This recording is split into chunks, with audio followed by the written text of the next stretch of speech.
जय श्री राधे दोस्तों। तो हम जान रहे थे भगवत प्राप्ति का मार्ग जो कि स्वयं श्री कृष्ण ने बताया है भागवत गीता के 8वें अध्याय में। और इसमें हमने पिछली बार ये जाना कि अर्जुन जी ने जो पहला प्रश्न इस पे किया था वो ये था कि परब्रह्म क्या है, आत्मा क्या है, सकाम कर्म क्या है, देवता क्या है। तो इसके बारे में बहुत सारे प्रश्न उनके मन में उठे थे जो उन्होंने कृष्ण जी से पूछा। और अब उसके बाद ये प्रश्न करने के बाद उन्होंने जो दूसरा प्रश्न किया है कृष्ण जी से वो ये है कि हे मधुसूदन, यज्ञ का स्वामी कौन है और वह शरीर में किस प्रकार रहता है, और मृत्यु के समय आपकी भक्ति में लगे रहने वाले लोग आपको कैसे जान पाते हैं। यहाँ हमने देखा कि अर्जुन जी ने कृष्ण जी को मधुसूदन के नाम से संबोधित किया है। तो मधु नामक एक दैत्य था जिसका संहार श्री कृष्ण ने किया था। तो यहाँ पर मधुसूदन के नाम से संबोधित करने का भावार्थ अर्थ ये है कि जिस तरह से उन्होंने मधु नामक असुर का वध किया, उसी तरह से यहाँ पर जो उनके मन में प्रश्न हैं उन प्रश्नों का भी वो हल निकाले, उन प्रश्नों को भी वो जो उत्सुकता है, जो उनके मन में जिज्ञासा, उसका भी वो अंत करे। इसलिए उन्होंने यहाँ पर उन्हें इस नाम से संबोधित किया है। पहले प्रश्न में उन्होंने उन्हें भगवान के रूप में संबोधित किया था और यहाँ उन्होंने मधुसूदन के रूप में संबोधित किया। अब जो उनका प्रश्न है उसको हम कुछ पार्ट्स में डिवाइड करते हैं। जैसे पहला उनका था कि यज्ञ का स्वामी कौन है।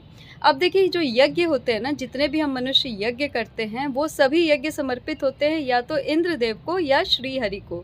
तो जो भी यज्ञ की आहुति होती है वो इन्हीं के लिए समर्पित होती है। तो यहाँ पर मोस्ट प्रोबेबली वो यहाँ पर जो पूछ रहे हैं सवाल कि यज्ञ का स्वामी कौन है, तो यहाँ इनकी यही जिज्ञासा है कि यज्ञ किसको समर्पित होता है। दूसरा प्रश्न जो वो पूछ रहे हैं कि वो शरीर में किस तरह निवास करता है, यानी कि जो हमारे अंदर प्रभु का निवास है, जो मनुष्य में, हर जीव में प्रभु का अंश है, प्रभु का निवास है, वो उसके बारे में जानना चाहते हैं कि जो यज्ञ के स्वामी यानी हमारे श्री हरि, वो जीवों के शरीर में, जीवों की आत्मा में, जीवों के अंदर उनका निवास कैसे होता है। और तीसरा प्रश्न जो उन्होंने इस प्रश्न में पूछा वो ये है कि मृत्यु के समय भक्ति में लगे रहने वाले लोग आपको कैसे जान पाते हैं।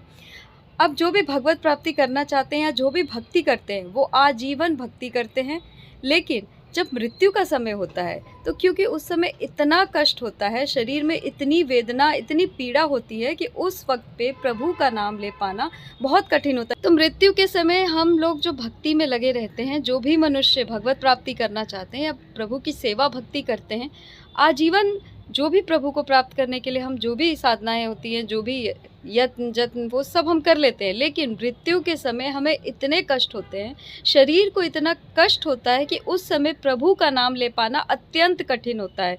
क्योंकि हम जो भौतिक जगत में घिरे हुए हैं, हमारी बहुत सारी आसक्तियाँ भौतिक जगत में ही घूम रही होती है। तो उस समय पर जब शरीर का परित्याग हो रहा होता है तो बहुत कठिन होता है कि उस समय हम इन भौतिक चीज़ों से खुद को मुक्त करके, अपने परिवार की चिंता, अपनी सब चीज़ों को मुक्त करके सिर्फ प्रभु का ध्यान कर सके।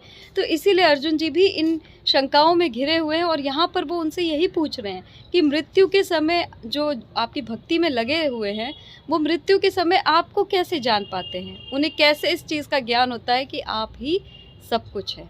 तो यहाँ पर कृष्ण जी जवाब देते हैं कि अविनाशी तथा दिव्य जीव ब्रह्म कहलाता है और उसका नित्य स्वभाव आत्म या आध्यात्म कहलाता है, और भौतिक शरीर से की हुई गतिविधि कर्म या सकाम कर्म कहलाती है। तो यहाँ पर कृष्ण जी कह रहे हैं कि जो दिव्य जीव है यानी कि जो हमारी आत्मा है वो ब्रह्म है। तो जो हमारी आत्मा है ये ब्रह्म होती है और जो प्रभु है वो पर ब्रह्म है। क्योंकि ये प्रभु का ही एक अंश मात्र है, इसलिए प्रभु इसे दिव्य कह रहे हैं यहाँ पर। इसके अलावा अब जो उन्होंने दूसरी बात कही है कि इसका नित्य स्वभाव आध्यात्म है, यानी हमारी आत्मा का जो स्वभाव है वो आध्यात्म है, वो भक्ति करना है, वो भगवत प्राप्ति है, क्योंकि उसका मोटिव ही है भगवत प्राप्ति करना।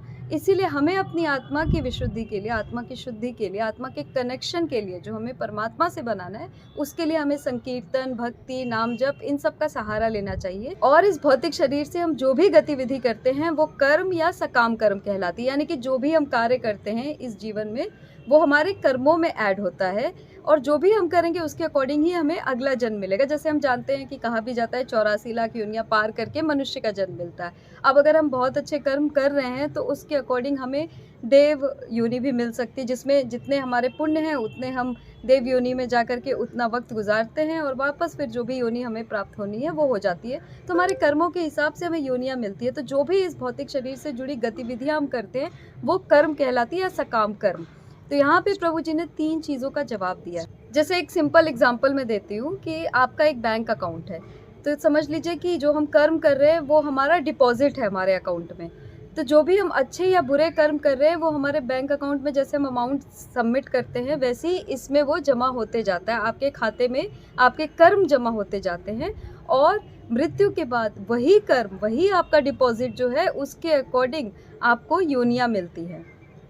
जैसा आपने कर्म किया है, जितना आपने अपने खाते में जमा किया, अच्छा बुरा, उसके हिसाब से आपको अच्छे या बुरी योनि या जैसे भी कर्म है उस हिसाब से आपको योनि प्राप्त होती है। तो यही जो हम शरीर से, इस भौतिक शरीर से जो भी कर्म कर रहे हैं वो सब कर्म या सकाम कर्म कहलाता है। जो भी गतिविधि करते हैं वो सकाम कर्म है।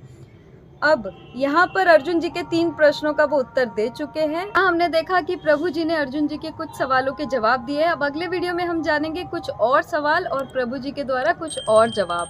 और अगर आपने फर्स्ट पार्ट मिस कर दिया है तो प्लीज़ डिस्क्रिप्शन बॉक्स में मैंने उसका लिंक दे दिया है, जाके ज़रूर देखिएगा। और मिलते हैं अगले वीडियो में और जानते हैं भगवत प्राप्ति का मार्ग प्रभु के द्वारा। जय श्री राधे।